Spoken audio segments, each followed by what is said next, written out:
Welcome to the Sports Trading Card Hall of Fame. Today I want to talk about the David Robinson rookie card. And the reason that I want to talk about this in my Stories of Cardboard is, well, it's not really the David Robinson rookie card proper, because the first question you have is, well, which one? There are two versions, or there are 6 cards in the whole conversation. It's kind of a big mess. But it's the mess that I want to talk about, because it's not so much about the David Robinson rookie card as much as the whole conversation we had about which one is the rookie card. This was an important part in our journey in evolving as a sports card community. We didn't really have much of a space for a conversation because we were in an analog era. Everything was linear. The way you had a conversation was literally one person to another. Maybe you get a small group together, but you have community conversations which all revolved around the card shop or at school or wherever you were talking about cards. And then when the card show came to town, then you got to have interactions across the country where you have ideas just kind of moving around, but everything was in a very personal fashion. Occasionally somebody would put something into a magazine, whether it was a letter to the editor or writing a little article, but we just didn't have the ability to have a nationwide conversation, and we never really thought that such a thing would even be possible. Nowadays you got blogs, and you've got discussion rooms, or discussion boards, and you've got YouTube communities, and you've got all of this stuff that allows for a much better field for people to converse back and forth about different ideas and flesh it out. But in an analog era where everything is done really on a one person by person basis, in a world like that, you can't get a lot of traction of a conversation. So you're just kind of bouncing ideas around and trying to figure all this stuff out. And the story with the David Robinson rookie card comes from the fact that in the 1980s, almost all rookie cards of note were in baseball, because that's where the conversation was. And in baseball, we did actually have a very, not a heated conversation, as well as a very opinionated conversation about what constituted a rookie card. And it was the Beckett's that established the final statement of what is a rookie card and what's not. And basically, a rookie card is the first time that a player shows up in a main card set that is the normal card set that you collect nationwide and in packs. So if it is a specialty set that is done alongside, that does not count because it's not done in packs and it's not a main set release.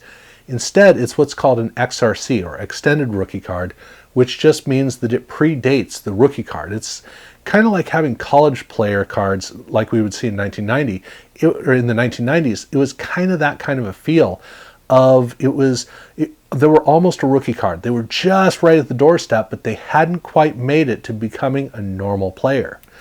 And by 1989, prospect cards were a strong enough occurrence in card sets that it was just natural that that's how most players would have their rookie card. Except that only works in baseball, because in baseball there is a minor league, and so you have players coming up and you have this whole prospect world that you can focus on. But in football and basketball, that's not the case. Players come straight out of college. They get drafted. College is the minor leagues, and so when they get drafted in, now these are the players who are already known to be great prospects. And so it was a whole nother conversation, the way that you looked at rookie cards in football and in basketball. And in 1989, that's when we broke through that big barrier. But now we're having a new conversation about cards, because we have a whole new chapter of cards built in whole new chapters of the card market.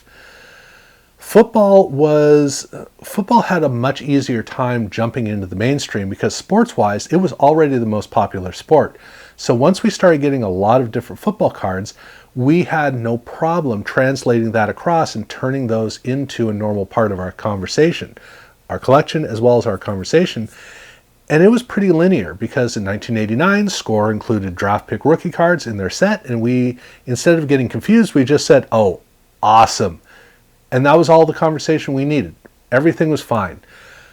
Basketball was a little bit different, because basketball in 1989, NBA Hoops joined Fleer, and in that card set, they added a David Robinson card, a single David Robinson card that was about as distinct as you're ever going to find a card. The reason it was in there was because NBA Hoops was the NBA's marketing opportunity to make statements about how exciting the upcoming season was going to be. They didn't do it like a preview set. They did it instead as a set that was reflecting the way they wanted the NBA to look. And David Robinson was the big story in 1989.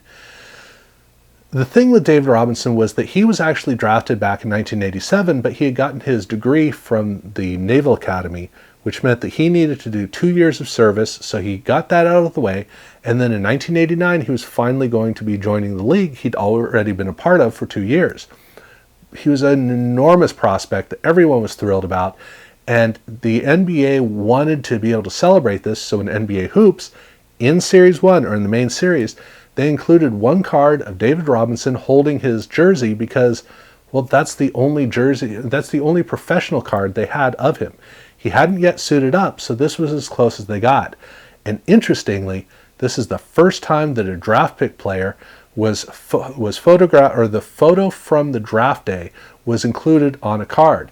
What they'd done in Score was kind of close, but this was the first holding up your jersey shot on a sports card. So, but that's not what makes this card distinct.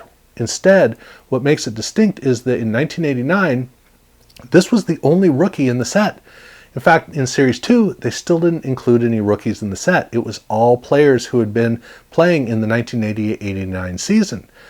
So, David Robinson was the only card that didn't fit this model, and this could have potentially been a big conversation point, except for the fact that in 1989, nobody cared about basketball cards. There was a market that was growing, but the NBA was still introducing itself to the sports world. And it wouldn't be until 1990 that sports cards in basketball finally took off. One was because the NBA Hoops cards were a lot more dynamic and energetic. But more than that, Skybox just was on a whole nother level. It was a surreal card, just how incredible it looked. It blew Leaf all away. It really blew away Action Packed over in football. It ran circles around Upper Deck. I mean, Upper Deck didn't even have, there was no conversation with Upper Deck. The Skybox card really did establish a great standard for basketball cards where people were now paying attention. It was an enormous deal. So, as we were now discovering basketball cards in large numbers, we were looking at the 1990 card set, we were looking at the rookies. And the rookies had Tim Hardaway, they had Sean Kemp, they had Glenn Rice, they had Vlade Divac, they had a ton of great players who were now showing up in the league, and these were all their rookie cards. You can see, look, it says rookie right on it. And who's the rookie of all? Well, that would be Rookie of the Year, David Robinson.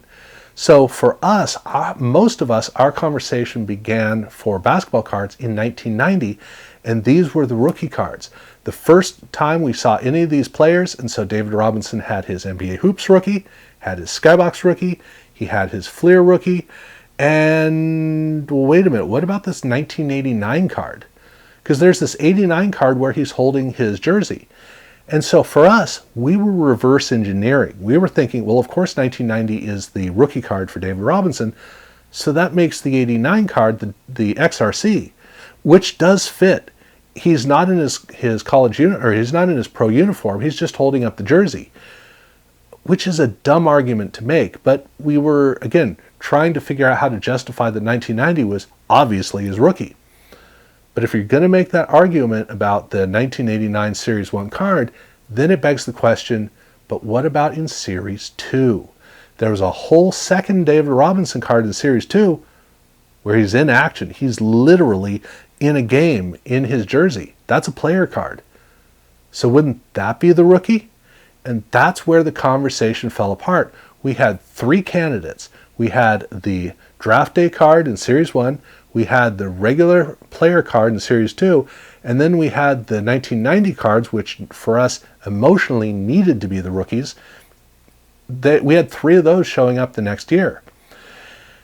And part of the problem that we had with the thought that the 1990 cards wouldn't fit is because, look, you got these David Robinson cards that in only one case was flagged as a rookie, but still he was there with his fellow rookie class players.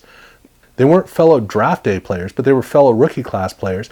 And you go over to the rookie sensations over in Fleer, he's right there with all of his contemporaries. So that needed to fit because we're still trying to figure out exactly how rookies worked, which is weird because we were very sure that we knew, but here was a test. We've stepped out of baseball, even out of football. We're here in basketball. The rules should make sense, but we're looking at them and we can't figure out how they worked. And this was a surprisingly big conversation that we were having in 1990 because we'd never had the conversation before. We needed to have it, and this was where it landed. And that draft day card in 1989, that card actually remained in XRC for quite a while.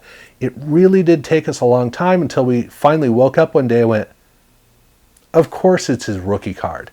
I mean, it really does check every box. In fact, there's no box that it doesn't check. It fit in every way. And again, it's weird that you look at this card and would think anything was at all wrong with it because over in Score in football, they were all in their draft. They weren't in their draft day uniforms, or they weren't holding up their jerseys, but it looked very much like a draft day affair.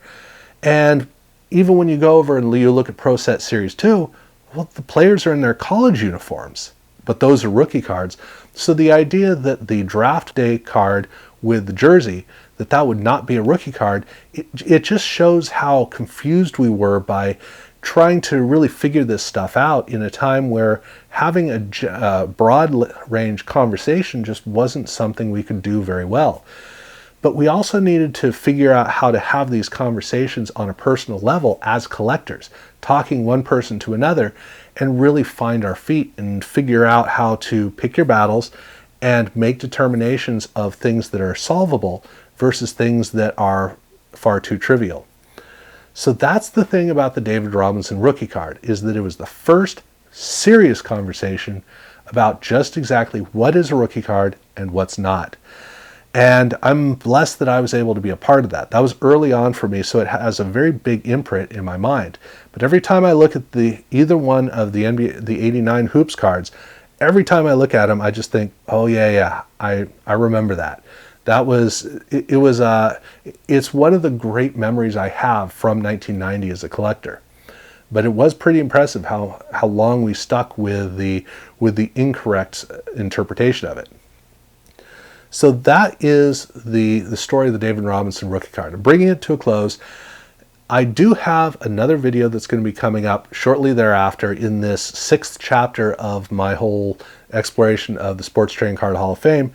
And the last one is going to be looking at the topic of tops, which is a very mercurial affair.